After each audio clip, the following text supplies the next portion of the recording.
So there's a misconception that if you're single, you are incomplete, perhaps damaged, salvaged, and you won't be happy until you find your one. And that is not true. That is bullshit. It is a message that has been fed to us by media and advertising.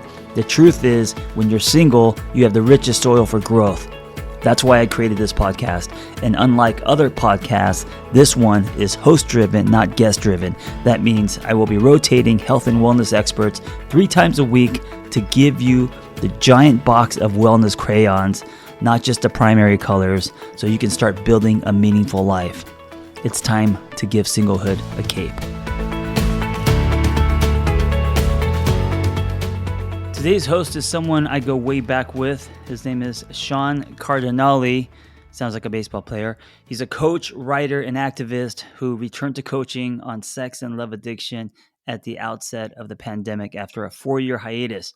He speaks the language, and his coaching style tends to lean toward 12-step recovery, which saved his own life and livelihood 14 years ago. He's also very transparent. Sean earned his local certification through Linda Bark's holistic coaching methodology and is pursuing his ICF certification and a degree in social work. So beyond sex and love addiction, Sean's practice focuses on intimacy, relationships, divorce, dating, and the creative process. Enjoy Sean Cardinalli. All right. Hey, everybody. It's Sean Cardinalli, sex and love addiction coach.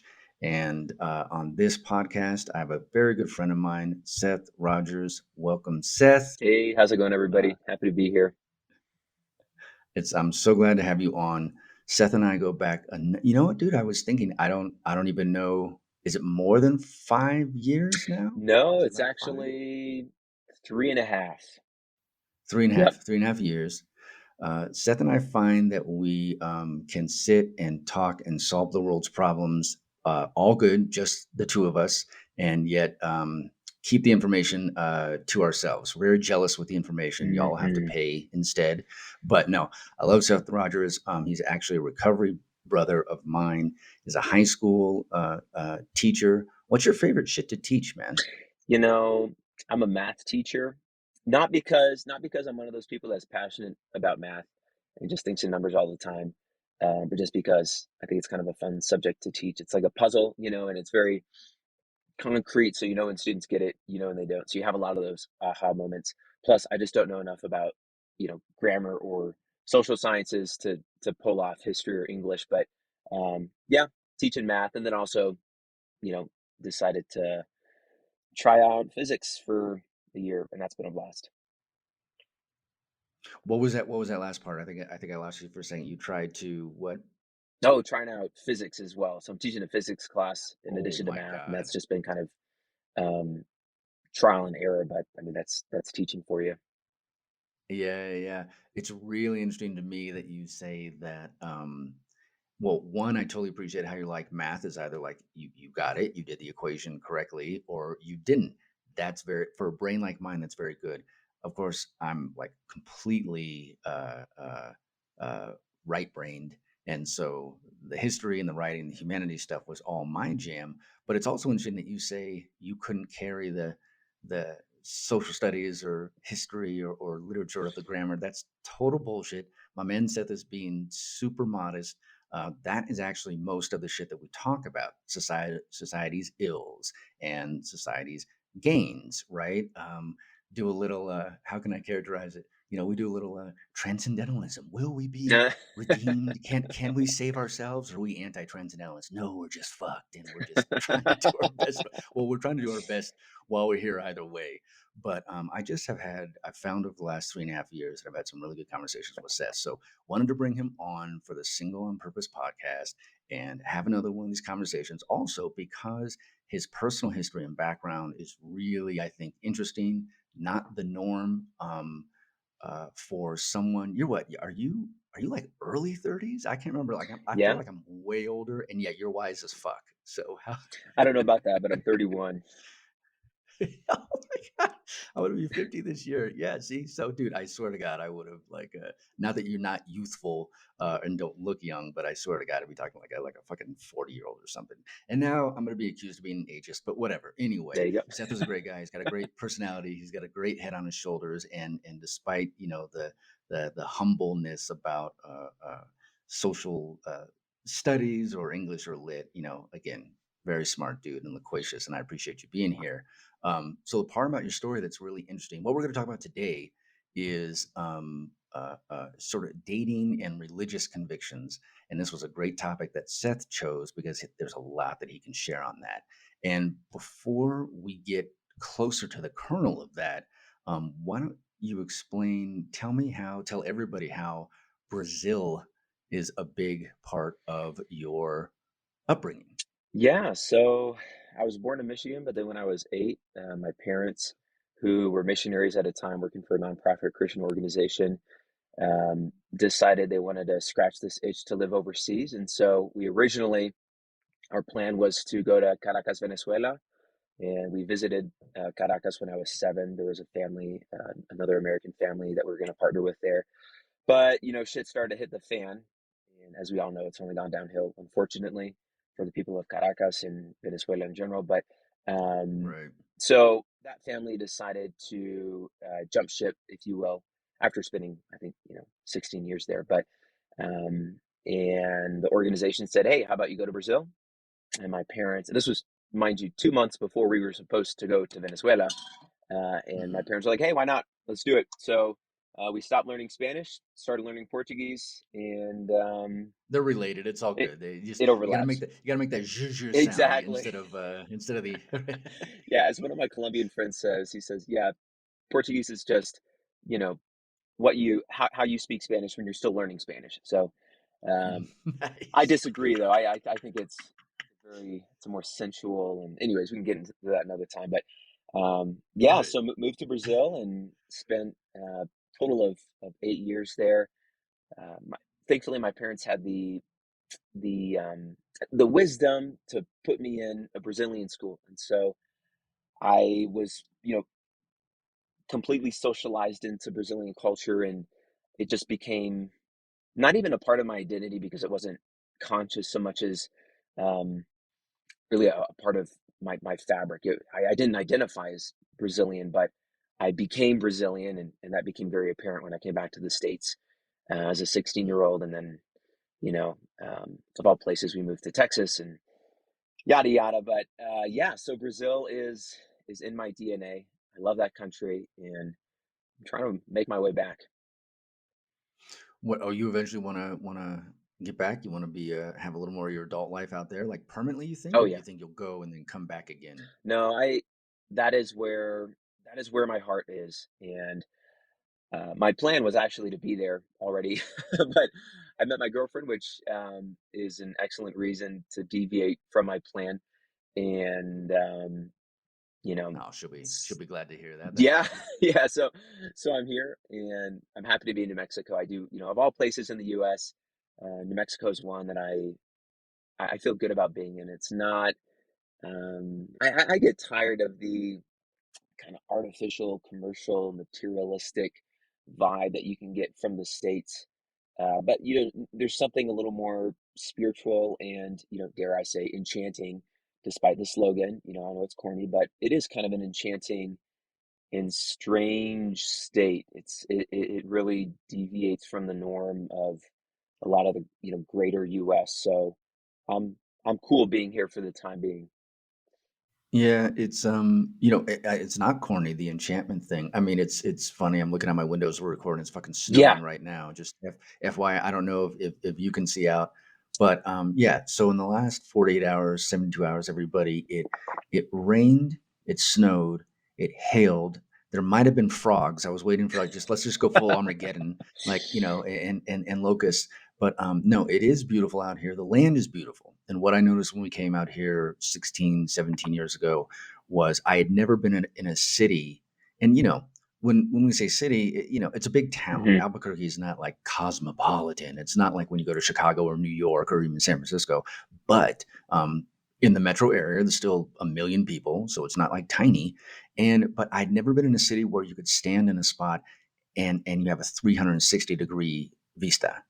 And just like you have a good accent with your Venezuela and your Caracas and all that. I mean, my kids are bilingual in Spanish, not Portuguese. Their mother is New Mexican, like goes back hundreds of years here. And so, they're fluent. I say the words with the correct accent. And I notice that you do too when you talk about where you've been and where you're from, where you were raised rather. And to see that vista and just go out into the desert and find yourself or lose yourself either way, and then go back up to the mountains. I mean, the mountains are covered with snow right now, the Sandias. It's beautiful. It's beautiful here. So I think I'm glad that you found a place that resonates with you that way. I know you're very, very spiritual minded. We'll probably be talking about the distinction between spiritual and religious, I'm sure, in this conversation. And we can get right to it, though. But no, you're totally right about the Enchanted. There's a lot of spirit here. There's so much history. And so then there's so much spirituality and religion. We know the tougher parts of that history, but there's definitely a place for you to come out, like I said, and find yourself or lose yourself, and it's peaceful. And the pace. When I first moved out here from LA, I remember I had to like downshift my body and mind. The pace is completely different. It's its own thing. That's why the corny joke is actually land of manana. And I think locals don't really dig on that, but some of them also say it. So I don't know. It's like a mixed bag, but it really is like, hey, just, your pace, your space, your pace, your time, do what you like. We don't really enforce stop signs, red lights, or like imposing ourselves on on others. But it's very rich with all the culture here anyway. It very much looks like, right, the Pueblo style everywhere, right? That's not. I go back to California. I'm like, oh look, there's an actual blue house or a green house or something, right? Out here is a lot of tans and browns and then blue. And blue is that, and that comes from Turquoise, the native traditions. Yeah, turquoise, right. So as far as religion and spirituality, if we're talking about dating and religious convictions, why did you pick the topic? And then let's talk about your journey. Like you said, your parents are missionaries, and I don't know if you can get specific or want to get specific about what thread or strand of evangelism they are. But anyway, let's get into that. Let's get into the background, and then let's talk about how that affected your dating and how it affected you being single, which is like, again, this whole podcast. So, Right. So when we were in Michigan, we went to an evangelical free church. I think it is what it was called. Basically non-denominational. I don't know if there's, some finer points to that distinction, but for all intents and purposes, yeah, just evangelical free, non-denominational. My parents, to their credit, I think have always been very open-minded and have in many ways kind of helped move the needle forward in making the evangelical circles that they've been a part of slightly more progressive. And, of okay. course, within a certain box, a certain Christian paradigm, but nevertheless, they've never strayed away from speaking truth to power and raising the bullshit flag. Mm, They've never been much for politics, and so I never had this attachment to a church institution, to a religious institution. It was always more an allegiance to the ideas, which I think is very kind of Protestant at its core. So maybe that's not so unorthodox for the Protestant side of Christianity, but regardless, they did encourage me to think for myself, and I think if it weren't for that, I wouldn't be where I am today. I wouldn't be recording this podcast because I would just be thinking the same way I did when I was in Michigan. But mm, I was given the permission, not full permission, but I was still encouraged to think for myself and be critical about the very things that I was learning from my parents and hmm. from other adults in my life. It's interesting. I pulled up Howard Zinn, monster progressive activist and academic. And one of his books and one of his sayings was, "You can't be neutral on a moving train." And that's the line that Wow. popped up in my head when you said that they didn't really dive into, or didn't really, affect, or maybe really encourage conversations on politics. And I won't say encourage, I don't want to mischaracterize, but yeah, that's interesting, because you have said clearly they encourage you to get progressive and think for yourself and push the needle a little bit. um, but yeah, even being non-political or apolitical is a political choice, right? And there's also some privilege that comes with the ability to be like, well, yeah, I can just step back. And in fact, it's kind of part of the conversation that I was telling you that I had on another podcast that'll be airing soon. When we got into some politics, I was like, oh shit, it went some different places that I thought. But I appreciate that they, Mm-hmm. yeah, encourage you to stretch a bit, right, and challenge a bit, and seek out, um, yeah, knowledge, new means, whatever. How, when you're 16 and you guys get, why did you leave? And then once you got back to the States, what happened as far as your beliefs? Now you're a young man in your teens, you're in high school in the States after being a huge chunk. I mean, you grew up in Brazil, like you said. Oh, and what city, by the way? Sao Paulo or where? Yeah, we're in the state of São Paulo in a city called Campinas, which is about an hour and a half outside of the city of São Paulo. And it's a medium large city, about 2 million, um, but doesn't necessarily give off the vibes of São Paulo's urban sprawl. So that's where we were. And then in Rio, and that was in college. And that's the city, honestly, that I feel the most spiritual connection to, but it's not No where I grew kidding, up. Rio. Hmm. Okay, okay. Which one of those cities has the huge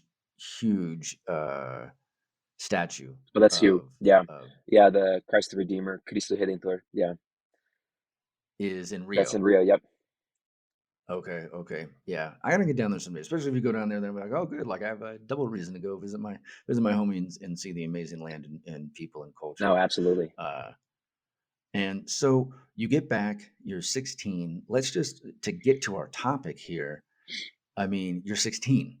I mean, at 16, we tend to be young, dumb, and full of cum. So Mm. when you get back, what are the sort of precepts, or if any, and disabuse me if these are the wrong words, like what sort of, I don't know, limitations or rules, or what sort of doors opened for you through your parents and through coming back to, now you've got to like reacculturate to the States, when really, I mean, 8, you're pretty malleable. You grew up again in Brazil. So you come Hmm. back, and then how does that start to affect your acculturation and then your dating? Um, and again, it's going to be a cultural difference and also a religious cultural difference. So how does that all start to form? Yeah, I love how you said that. I kind of grew up a second time in Brazil, and that's completely spot on. I mean, in my years in Michigan, my sister and I were just talking about this. We were not socialized very well. My parents, they homeschooled us, right, wrong, or indifferent, and that was great academically, but I really felt stunted socially, and This is that when you came became back, very. or this was down here This was in Michigan. This was in Michigan before we went to before you Brazil. left? Yeah, Okay. yeah. So where I was born, and then until I was 8, really, the only person I hung out with on a consistent basis was my sister. you know, Okay. and she and I were a little bit feral. I So that so we were both, I think, above average academically, because we got so much one-on-one attention from our parents, who both have college degrees and are critically minded and are both teachers at some point. But we didn't know how to be just normal kids with other kids. Mm, And we were more mm. comfortable with adults because that's most of the people that we spent time with. And so it was like growing up a second time when I went to Brazil. And not only was I not being homeschooled, but I was thrust into a school in a language and a culture that I knew nothing about whatsoever. I knew one word when we moved to Brazil, one word in Portuguese. And then we had What was it? I don't even remember. I think it was I think it was yes, sing, like I think it's something like Right, that, but right. didn't get me very far. Yet, within a few months, I was fluent in Portuguese. It just, and No thinking back, I was shit. talking to my best friend from Brazil, and the first day of school, he was like, "Hey, come," kind of like gesturing, like, "Come sit next to me." He didn't speak English, I didn't speak Portuguese, but that's how the friendship started, and I don't remember what it was like to not understand him. It just that was kind of seamless, but and so even though I resisted absorbing Brazilian culture because I was very patriotic, and as in many Latin American countries, they're all too familiar with the dark side of the American government, Hmm. and specifically the influence that the American government has had on their more authoritarian regimes, all the dictatorships that the CIA, deliberately encouraged Hmm. to fight back Or communism, flipped. and Yeah, yeah, yeah, prevent the domino yeah. effect, and all that bullshit. And so they were very cynical about the U.S. government, loved American pop culture, but not so much the political side of things. And so I pushed back, and I was very patriotic, and yet Brazilian culture was still inevitably baked into who I was. And so then coming back to the States when I was 16, I remember vividly we were in the airport, and a part of me was excited to go back to the States because that's where we would go for, vacation, quote unquote. Really, it was more fundraising trips for my parents because all of their income came from churches and people they knew that would make contributions. And so it's just how their organization rolls. But to me, it was where we would go on summers, and it was where I would go to visit family, and maybe go to Disney World. It was just this kind of idyllic place, and an escape from the cultural incongruence that I felt in Brazil. And yet, when I step off the plane and we're met by this customs agent, he says, "Welcome home." And that's when I realized, oh shit, I don't feel at home here. This is not my home. This is my little Hmm. escape from my home, but my home is in Brazil. Hmm. and and so it was this very strange reverse culture shock, and I felt very out of place. And yet it was worse than being in Brazil in some ways because there was no reason for me to be out of place. I didn't have an accent. Nobody really knew or cared so much that I had lived in Brazil. And so it was like, look, you're a white kid in the suburb of Dallas, like, this, like, you're middle class, like, you've got nothing to bitch about, um, going to Hmm. a good public school. So what's the big deal in it? It was difficult for me. So at that point, though, as far as dating is concerned, that was so much at the forefront of my mind. It was taking, don't get me wrong, it was taking up a lot of real estate in the background of my mind, but in the forefront of my mind, I was kind of in survival mode. I've always had kind of blessing and curse of being an overachiever. I think it's more of a curse because really stems from this need for approval and this feeling of Hmm. lack and of not measuring up. And so I derive great satisfaction from getting people's attention by doing something that I feel like I have earned, or accomplishing something that I feel like I've earned. And anyways, also some middle child syndrome there, but all that to say, I kind of just like ground myself in school and then athletics. I joined the cross country and the track team. Wanted to join the football team. The coach was like, "Yeah, this is a 5A school in Texas. You've never played football, so you can Right. join, You, but you're going to be a punching good bag." luck. Right, you're gonna get Yeah. flattened. Right, right, right. You weren't part. You weren't raised in the Friday Night Lights zone. We had a Yeah, yeah. multi-million-dollar football stadium at my school that was good enough for the Dallas Cowboys to train on when their training facility was under construction. So, No. no, I did not. I did not pursue that. My dad was like, "How about cross country?" I was like, "That sounds great." Right, But right, right, so right, right. I just kind of buried myself in that, and did not, aside from interacting with my peers in cross country and track, which was a motley crew. I um I did not put myself out there very much, and that kind of continued into my college days. And so I kind of just stuck with my mo, which was to have these intense crushes and infatuations for women, but I would keep them at a distance, out of insecurity, out of this feeling that this sense of inadequacy, and then also this sense of obligation, because at the time I To was, your religion. to, well, yes. Because I was gonna ask you, like, weren't you proscribed at all, or were you? Let me ask, not Hmm. say it in the negative, but were you proscribed? Like, was there a what was the rule for your evangelical parents? What was the rule as far as sex, dating? You gave me a note earlier about when you were 13. Um, you told your parents you were ready to date, and they expressed some hesitance, and then what, so back up to 13 in this book and everything they handle Yeah. with you, So and then come back up to 16, because we are talking about dating and religious convictions, and is that oil and water, or can it just flow nicely? mhm. And so yeah, Yeah. So so go to the 13 one, and then catch us back up to being back in the States at 16.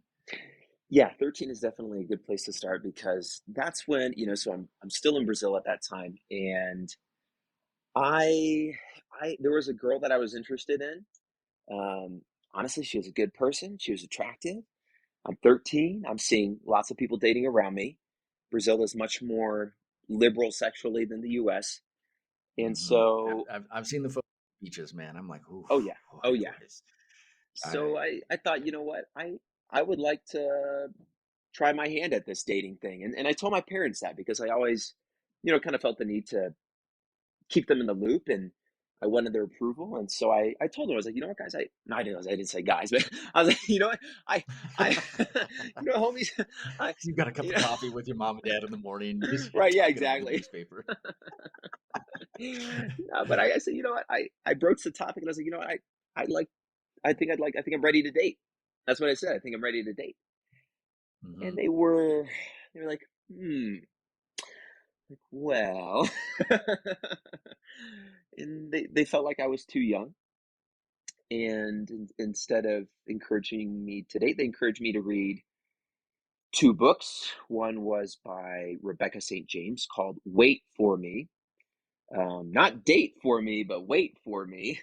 Hmm.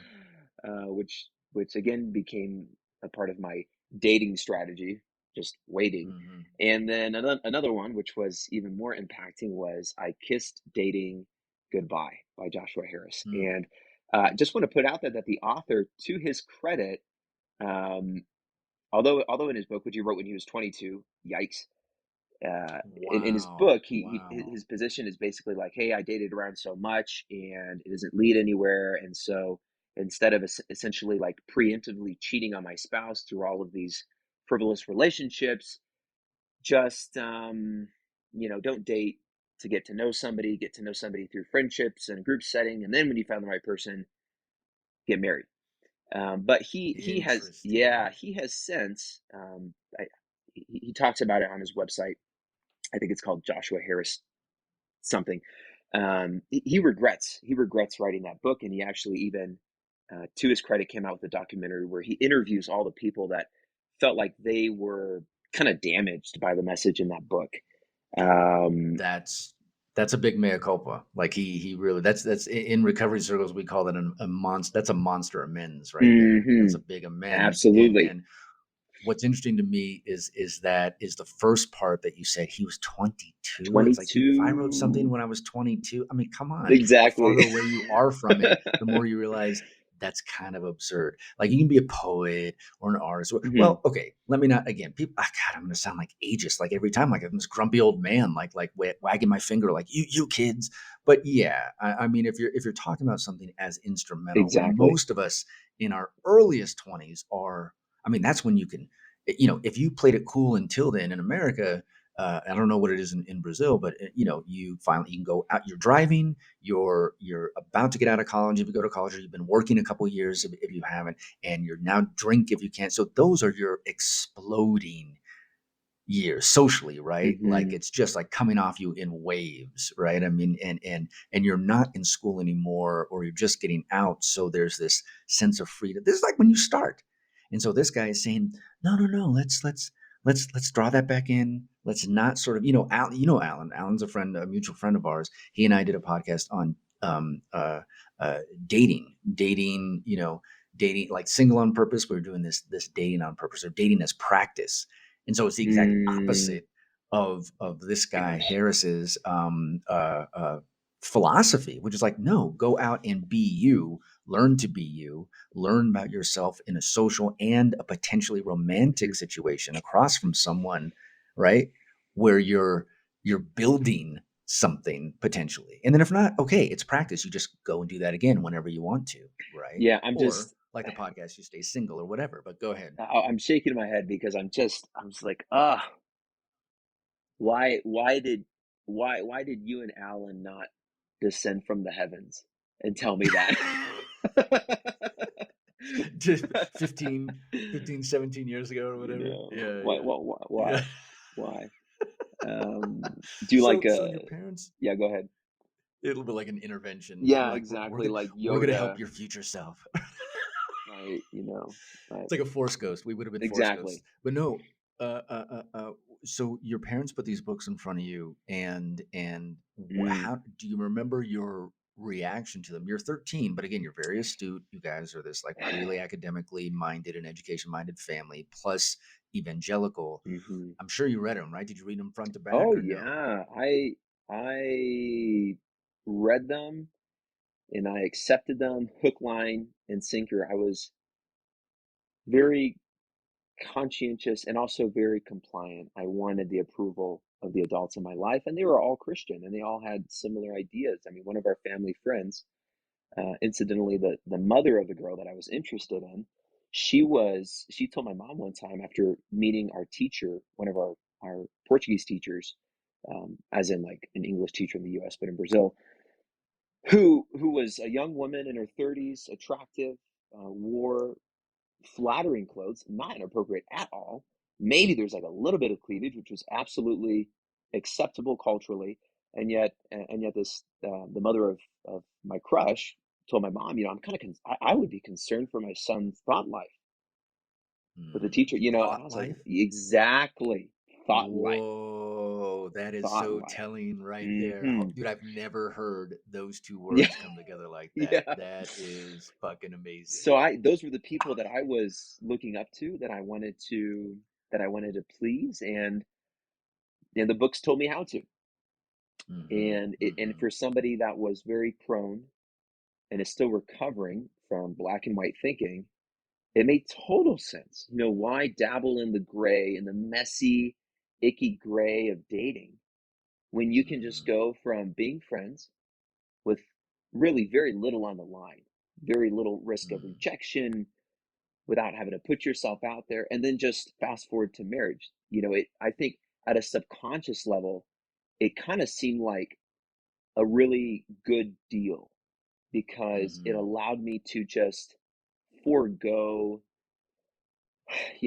the vulnerability of really trying out dating, which is a challenging journey. But I really wish I had had somebody in my corner that encouraged me to do that because I just kind of hunkered down and I wasn't.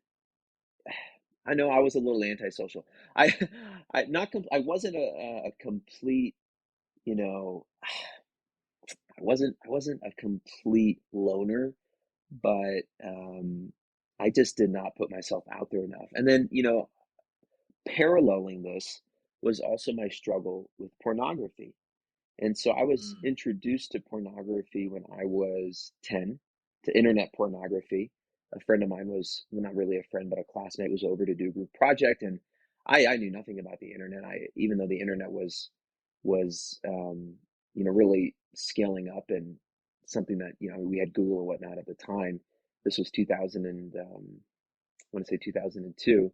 I didn't know how to use it, and so instead of Googling songs that I liked, my favorite Eminem songs or whatever, or Red Hot Chili Peppers, I would wait every week for Friday night when it would be on the top 10 countdown of Brazil's MTV. But this kid, he kind of Nice. changed everything You're for old me, and it school. was like, show me this music website, which on the side had ads for kind of softcore porn, and of course I took a mental note, came back to it, and kept coming back to it. And this really just wrecked me because I felt this total dissonance. I felt like a complete fraud whenever I'd look at porn because I'm trying to be this goody two shoes, this Christian boy, this saint, and then I felt like I was doing this abominable thing, and so really just kind of taking both sides of my quote unquote double life to the extreme in my mind, when in reality they were a lot closer than I thought to each other, and what I was doing was not healthy, but it also wasn't as Hmm. bad as I thought. And and who I was as a Christian was also not healthy, and was not as Hmm. good as I thought. But all that So to you've got the typical guilt and oh yeah, shame and all that oh yeah. brewing. You don't have an outlet because of these. You've essentially been restricted. I mean, self-restricting, but also your parents, Mhm. kind of literally put in front of you like Mhm. these. This is how we shepherding you, but not toward it, but really away from Exactly. dating and that those crucial sort of developmental steps. I remember when my son, he's going to kill me if he ever plays this back. He's 16 now, and he's like 6'2". He's just grown like a weed.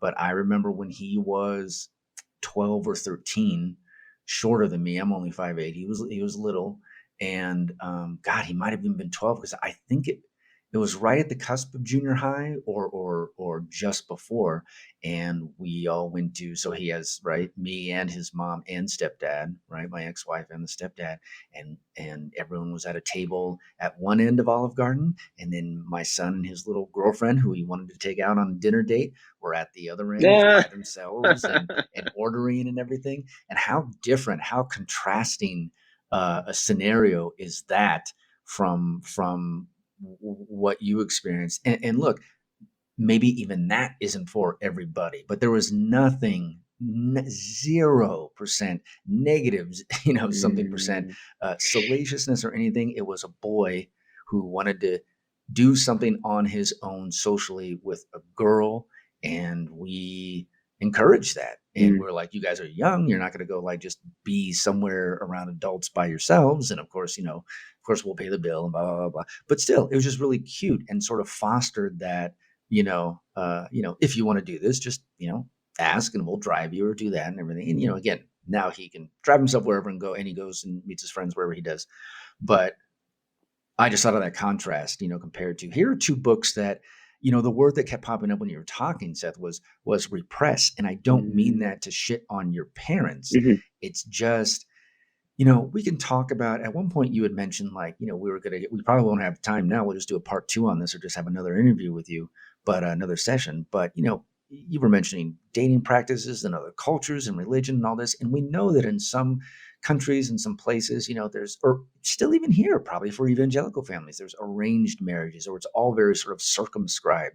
And you have the pros and the cons from the folks themselves. Like, especially, I'm no expert, so I want to make that clear, but especially if we're talking outside of the United States, you will hear like, well, I mean, it wasn't like love or whatever, but they put us together and we made a go of it. And then you also hear like, oh my God, I want my own, sense of plotting the course of my own life, not just educationally, not just socially, but sexually and intimately. And so, these books sort of like put a break on that potential for that growing process. And then unfortunately, like you're saying, you bump right into, just like me and so many others did, bump right into, and we're like almost 20 years difference in age, but the power of porn, especially internet, is, I mean, it's just, the access is just, so you have these two contrasting but Mhm. concurrent situations. I mean, go back up to 16 then, or even, I think you were even going up to college. And didn't you at one point have a dating scenario or two, and a sexual scenario, one or two or whatever? And again, what's going on in your mind in those scenarios vis-a-vis this religious upbringing, right? Religious convictions, sort of hardcore, convictions. Yeah, I really did not give myself permission to dabble in the dating world until I had cut ties with the religion that I was brought up in. And Mm. by the way, I just want to How say I love what, the story you told of your son having a date at the other end of the table, and I love that. That is beautiful, and that's the way it should be. That is so healthy, and it's such a fantastic way of encouraging your kids to be transparent about their dating life with you, to seek your counsel, and then also to encourage it as something familial, and to just kind of raise your kids through that. I feel like my growth in dating was absolutely stunted. mm. It was, kind of uprooted as a small little plant in some ways. Not to sound too dramatic, but honestly, in hindsight, and Hugely impactful. very, Hugely yeah, impactful. very much so. And so porn was like this, I think, kind of relief valve. Not a good one, mind you, but that's what was going on. It was, the only way for me to override those very black and white convictions that were hampering me Hmm. was to just, you know, pull the breaker and just shut it off completely and throw Hmm. caution out the window. And that's how my first sexual encounter went. And so in college, Before you go yeah, there, I'm sorry, hang on. Before you go there, I want, in case no one has ever heard either of us speak, uh, uh, uh, I called Seth my recovery brother when we first started this podcast, and that is in and around sex and love addiction.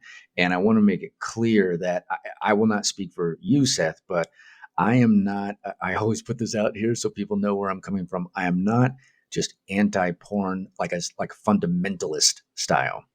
I can't do it because it's unhealthy for me. It's destroyed my relationships, my job opportunities, my career, and even parenting trajectory. And so I had to surrender that, get the therapy, get the 12 step.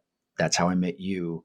And then proceed, right? To do intimacy and sexuality healthily. And for me, that doesn't include porn. So when we're talking about, when folks listening are hearing like Seth's experience with porn or mine, or these early sexual experiences, not only is it the religious and those factors in your life, but it's also that the porn became more than, it became more than just an experience as youth. It became overwhelming and, like we call it, cunning, baffling, and powerful, to where it's affecting the day to day management and healthfulness of your life. Is that fair? yeah. And in my case, it wasn't so much because of the volume of porn that I was consuming, because it was probably pretty moderate compared to my peers, and yet the effect was just so palpable. The degree of the experience was so extreme for me. It was like going from 0 to 60. I, Mm-hmm. you know, I didn't even kiss a girl until I was 21. Wow. Okay. Yes, Okay. because so in college, just kind of staying on the same trajectory as high school. I'm going to a military academy, so it's even more stifling, even more demanding, and I just kind of buried myself in that grind. And Mm. and now if I thought that being an overachiever was encouraged in high school, it was super encouraged, because even my social performance to a degree had a number attached to it, had a GPA attached to it. My Mm. physical performance had a GPA attached to it, and then of course my academic performance. And so I had every excuse in the world to just insulate myself in this little bubble of performance, and to not really take any chances socially out in the dating world. And but then my saving grace came kind of in two parts. The first was I my best friend, who's still my best friend, we met in a Bible study, and Mm. then he, being less risk averse than me, and kind of chases That's a after great way of risk. putting it. He That's a great way of yeah, putting it. Is this an American friend or a Brazilian friend? American friend. He was also going to the same college as me, college entre comillas, because of military academy. So it wasn't really the college life, but he became, long story short, an atheist. And so then, and through the process of me trying to convince him that he was wrong, I convinced Mm. myself that I had a lot of borrowed convictions. And so I was like, shoot, Did you maybe say barbed? borrowed.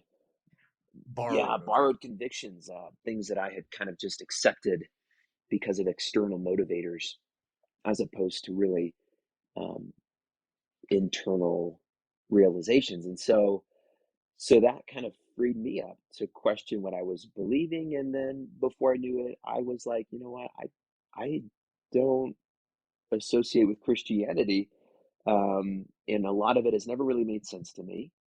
And so I'm not like anti-Christianity, but I am agnostic. And at this point in my life, I would say I'm not agnostic because I do have a deeper sense of faith than I did at the Hmm. time. But I, Right now, you're talking yeah, about. right now, but I do not consider myself a Christian, although I still hold many Christian, or let me rephrase that. I hold many of Jesus's teachings near and dear to my heart. Hmm. So little side note there, but I'd become an agnostic in college. And then, so that was part one of my kind of transformation. Part two was I signed up for a study abroad semester back to Brazil. So it was kind of like Okay. study home, not abroad. Right. But Right. I tricked the I tricked my school into sending me there. Didn't trick them. I mean, they knew that I spoke Portuguese, but I did a really good job of marketing myself. I said, oh, I hope the Right. other Right. guys I that will be a go, it, fantastic exact, representative. exact. I'm going to be an ambassador. I'm going to be, anyway. So and they loved it, and so they sent me, and it was just like mind blown because so many things happened at once. I am, I'm for all intents and purposes a civilian in this big city with a good amount of disposable income. I say a good amount, it wasn't that much, but to me it seemed like a ton. Just my per diem, that my allowance that I was given by the military, and I have free reign on this city. My classes, my schedule was easy in comparison because I didn't have all this military bullshit to contend with and juggle. And there's all these beautiful women. I mean, at this military academy, there's only 20% girls, and most of them are already called for. And so, or sorry, not, I don't want to say called for. That makes it sound like people were calling dibs on them. They were already in relationships for the most part. And so, Hmm. so it was just like total contrast, and so many opportunities for me to kind of put myself out there and meet interesting women from all sorts of countries, because there were tons of other exchange students hailing from all around the world. And and so but again, kind of going back to the escape valve approach, to this Dr. Jekyll, Mr. Hyde approach to sexuality, I still hadn't really turned the corner on that and found a healthy balance. And so, instead of just starting off in a relationship, my first kiss was going to a club in Brazil and then making out with a stranger who I never saw again. That was Hmm. that was the only way that I could again bypass my very rigid ideologies that I was still trying to shake, that I still had this firm allegiance to at a very subconscious level, even though I didn't consciously subscribe to the ideals anymore. And so I Did you need alcohol as a lubricant that Yes, night? absolutely, absolutely. I think there was alcohol involved, and then I wanted to impress the two guys that I was with, and so and yet I am like shaking because I'm Right. so Right. nervous because I've never even kissed a girl. You, again, like we talked about the trajectory, you're doing at like what, 21, 22, 21, yeah, or yeah, what we usually tend to get a head start at like 13, 14, yep, 15. Even if it's 16, that's fine. Like that may be quote unquote later, especially for Gen Z, like my kids, my teens age, but still that's like all right. It's still part, it's in the soup of mm-hmm, what's going on right then, right? And you didn't have any of that. mm-mm, Yours was repressed, and then like you're saying, you have this. I was gonna call porn your cock blocker. It's like because it wasn't good, and that's crude. It also misses the point that we're talking about healthy sexual growth, and that was impeding you, as well as the religious convictions right? So you have this one little, you have your stash, like we call it, you have your secret little thing over here with the porn that's saying, come to me instead. And then you have these religious convictions. And so you kiss the girl in the club, and that happens. And when is your next or first or whatever dating or sexual experience, from then? Yeah, so I kind of want to go back to what you said about porn as being a cock blocker. I think that's a great way to put it, and I think that's why you and I um, abstain from porn, not because we're saying that it is unequivocally, categorically, inherently bad, but because, for people like you and me, it was allowing us to live in our minds instead of living in our lives. And Mm, so it was cock blocking us not just romantically, but just from the beauty of life. And from so everything. yeah, so that I just wanted to echo that.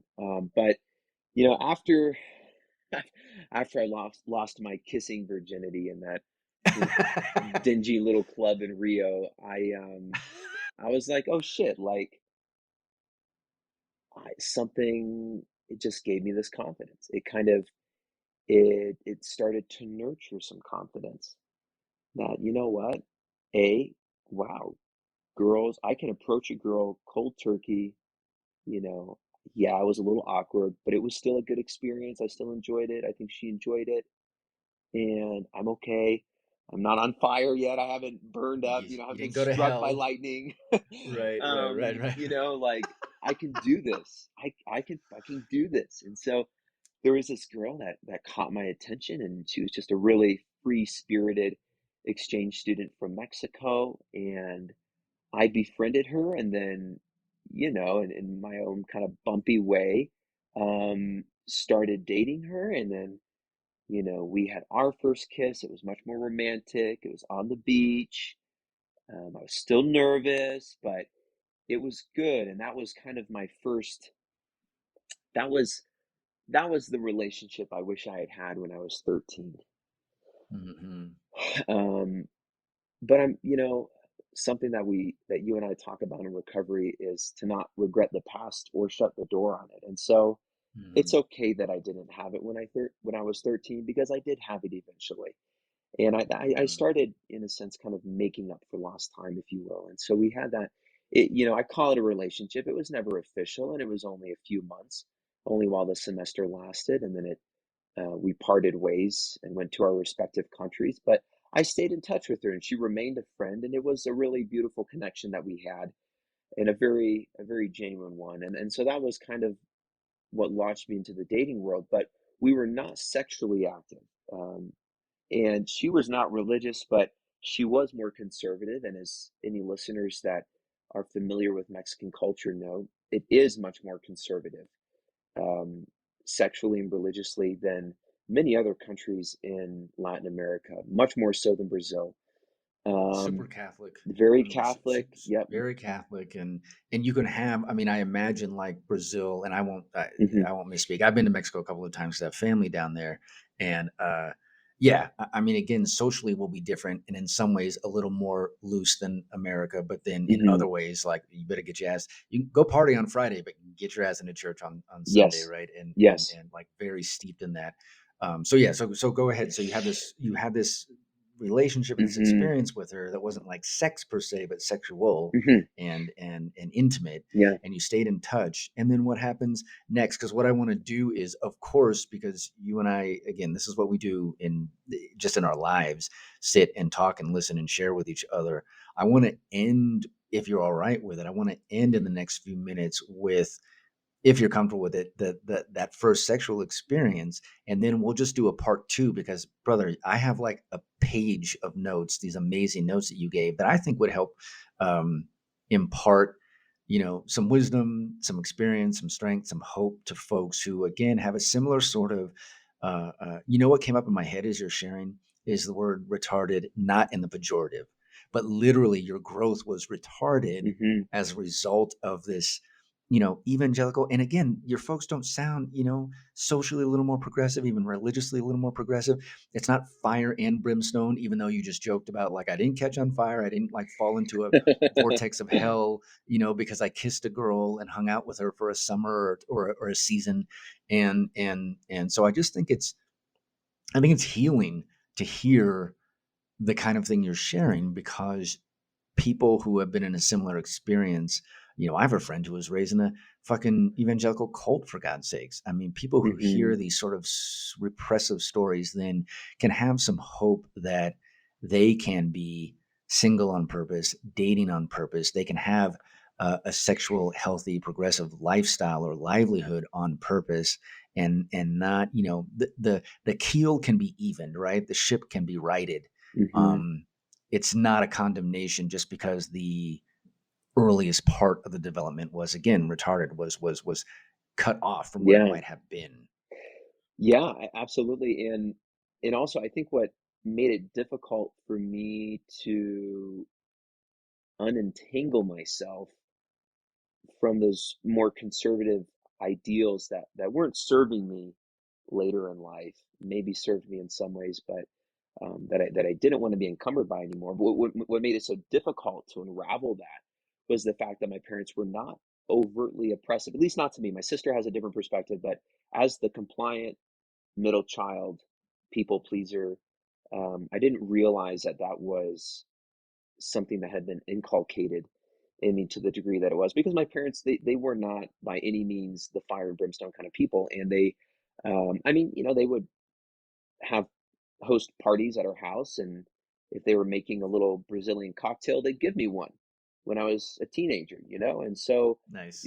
seemingly very progressive in some ways, but not so much in the dating world. But then, kind of fast forwarding back to college, I come back from that semester abroad in Brazil. It was this amazing experience, and then also amazing for some spiritual reasons as well. And that's where I kind of um, started building up my own faith, from ground zero.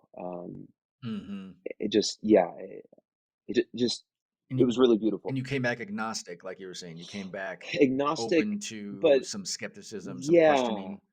agnostic. But now I started the semester pretty agnostic, pretty like, hey, I don't know. And then I ended the semester, I guess you could say, agnostic with a twinkle in my eye. you know? A hopeful agnostic. Yes, There's exactly. something there. I'm gonna keep, reading up on it and Yep. meditating on it. Yep, exactly. I felt this All connection right. to life at large. And Sure. but then again, I still had some pretty deeply rooted beliefs about sex specifically. I still very much so did not want to have sex until I got married. That still made sense to me. Mm. It made sense, right? That way I don't risk getting an STD. I don't risk getting a girl pregnant, and You just don't I risk just even don't healthy risk. risk, like we Exactly. like we talk about, even healthy risk. Yeah. I don't risk becoming too attached to somebody that I might not end up with in the long term. And it was a very, it was a very comfortable way of living and dating or not dating. And yet again, it's so funny. So I go on spring break again with my best friend, the crazy redhead, and we go to Cancun. It was me, him, another friend, and then my best friend's girlfriend. And we're at this, one of those typical all-inclusive resorts that cater to spring breakers. We're Right. sitting at the table having a cocktail from the open bar, and uh, my best friend Joe, his girlfriend, was asking me about what I thought about sex and whatnot at this point, since I was no longer Christian. And I told her, I was like, I think I still want to wait until I get married to have sex. And then that night I get plastered, have, a few tequila shots too many, and end up in bed with a girl that I had just met, Mm. who was kind of a party animal herself. And Mm. um and it Another American. that another American. Yep, Mm. yep. And so that it was, but these kind of 0 to 60 experiences, they Oh. just they weren't helping my cause, because then in my mind it was like, well, that's what having sex outside of a marriage is, and I don't want that, because I was just drunk out of my mind. Hmm. It felt Were like you safe? I would I no Hmm. no protection.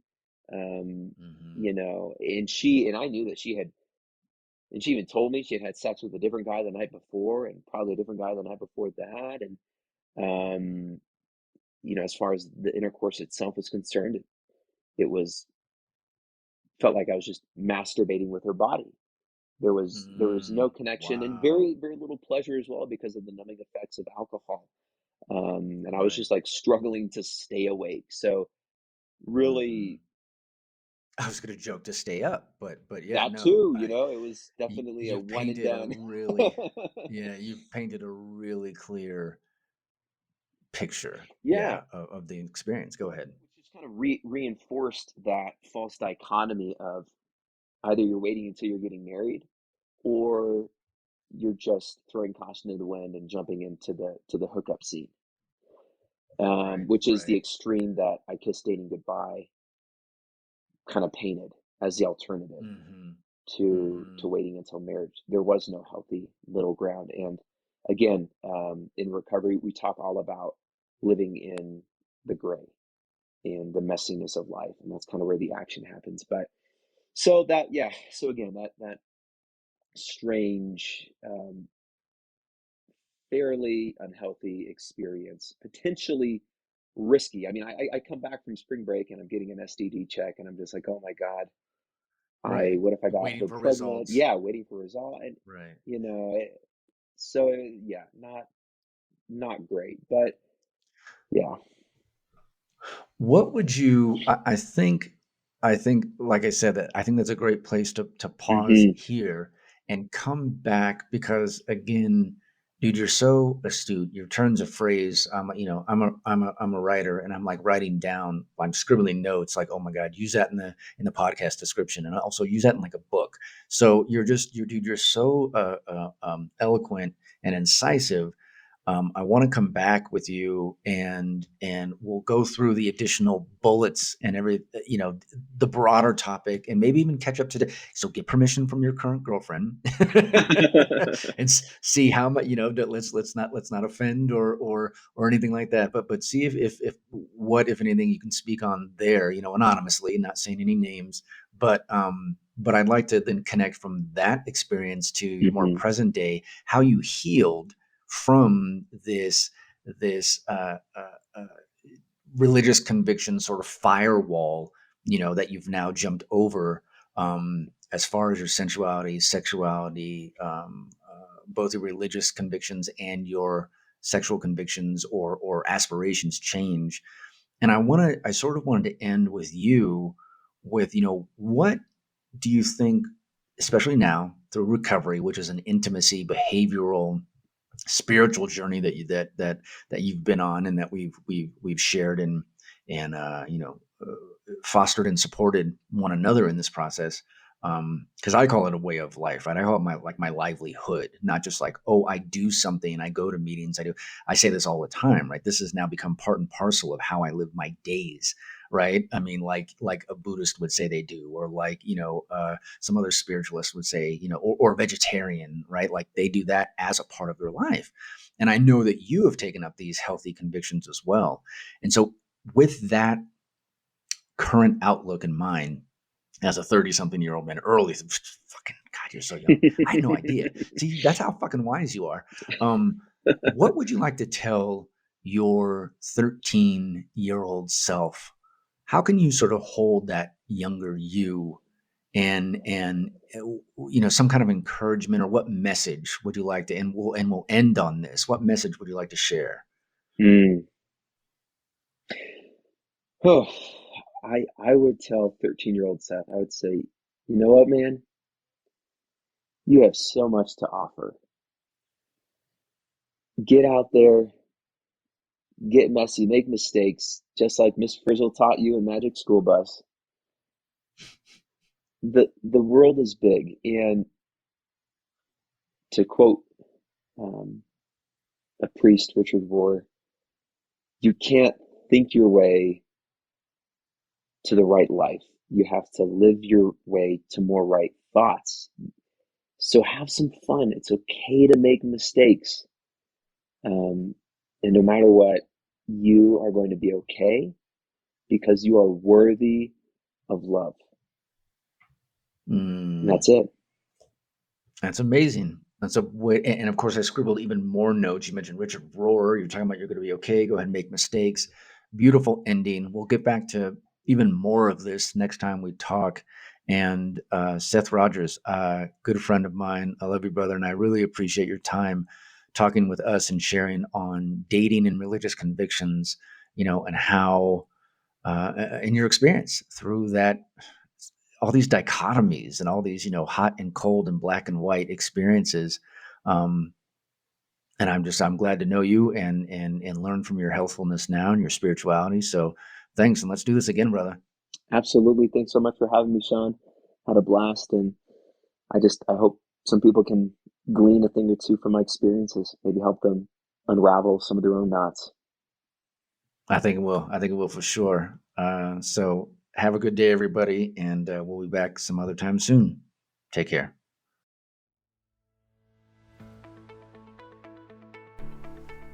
I hope that episode was helpful. Hey, listen, if you want to share your singlehood journey, if you've gone somewhere and come back, if you have revelations and wisdom, please share your story. It's going to help other people.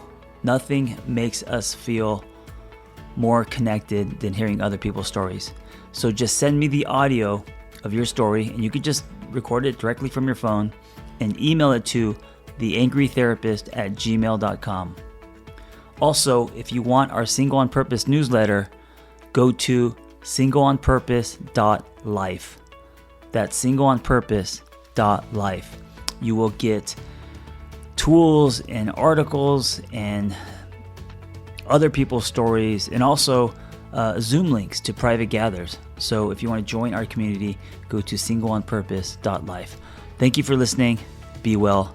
We hope you tell a friend. Hey, before you go, I want to invite you to the Single on Purpose private community online. It's off of social media, no ads, no algorithms. We got forums, we got live groups, we got webinars, and we have social hangs. We also have offline in-person hangs happening soon. So check us out. Go to singleonpurpose.life. That's singleonpurpose.life, and I will see you inside.